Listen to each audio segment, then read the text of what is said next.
सरकार यह दावे करने से नहीं चूकती कि उनकी सत्ता में मजदूरों की जिंदगी पहले से बेहतर हुई है। सरकार मजदूरों के लिए रोजगार की गारंटी भी देती है, लेकिन यह दावे कितने भी पक्के हों पर मजदूरों की तकलीफों में राहत नजर नहीं आती। पलायन कर शहरों में रोजगार की तलाश में पहुंचे इन मजदूरों के संवैधानिक मूल्यों का परत दर परत हनन होता है। द मूक नायक ने पलायन कर राजधानी भोपाल पहुंचे प्रवासी मजदूरों की कठिनाई से भरी जिंदगी और संवैधानिक मूल्यों की हननता पर पड़ताल की है। दोपहर के समय हम भोपाल के सुभाष नगर आरओबी पहुंचे। यहां प्रवासी मजदूर पुल के नीचे अस्थायी तौर पर रह रहे हैं। एक तरफ नए पुल का निर्माण शहर के विकास को दिखाता है, वहीं इनके नीचे रह रहे मजदूर गरीबी और बेरोजगारी को बयान कर रहे हैं। और आप मेरे पीछे तस्वीरों में देख रहे होंगे कि जो लोग हैं वो अस्थायी तौर पर इस पुल के नीचे रह रहे हैं।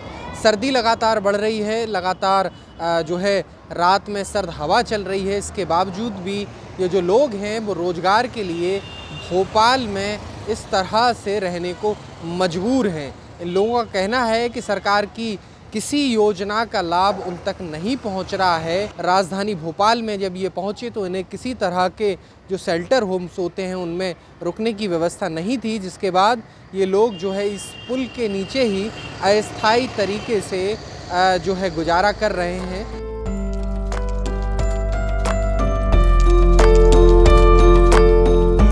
पुल के नीचे अपने परिवार के साथ रह रहे जितेंद्र सागर के निवासी हैं। यह अपनी पत्नी और दोनों बच्चों के साथ रोजगार की तलाश में भोपाल पहुंचे हैं। इनकी हालत यह साफ बयान कर रही है कि आखिर उन्हें 300 किलोमीटर अपने घर से दूर किन मजबूरियों में यहाँ आना पड़ा होगा। जितेंद्र कहते हैं कि गांव में रोजगार का इंतजाम नहीं हो पाया तो भोपाल चले आए। क्या करे बाबूजी, बच्चे तो पालना है। किसी तरह की कोई मदद किसी सरकार ने कोई शेल्टर दिया हो क्या? कुछ भी नहीं दिया बाबूजी, हमारे पास अभी कुछ भी नहीं बना है। सागर में क्या स्थिति आपकी घर मकान की? घर मकान अब जो है कि किसी को कुटी मिल गई, किसी को नहीं मिली है बाबूजी। यहाँ जो है बाबूजी जो है धंधा करते हैं, बर्तन बेचते हैं बस। जितेंद्र की पत्नी सपना ने कहा कि रात के समय ठंड बढ़ जाती है, आग जलाकर हम ठंड से बचते हैं। बच्चे छोटे हैं, अगर गांव में रोजगार मिलता तो शायद यहाँ आना नहीं पड़ता। गरीब आदमी चाहे हर खाना पीना दे जाता है, बड़े बड़े आदमी लेके खा लेते, बना लेते, कभी नहीं बना पाते।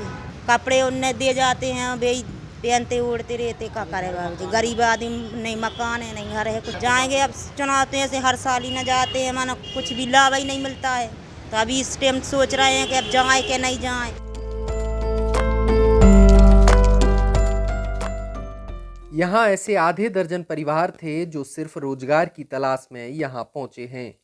इन लोगों के पास गुजर बसर करने को ठीक से किसी तरह के संसाधन नहीं हैं। इन परिवारों की दशा सरकार के दावों के साथ संवैधानिक मूल्यों की हननता को दर्शा रहा है। बंधुत्व, समता, समानता, निजता और रोजगार के अधिकार जैसे कई तरह संवैधानिक मूल्य और अधिकारों का हनन साफ देखा जा सकता है। द मूक नायक के लिए भोपाल से अंकित पचौरी की रिपोर्ट।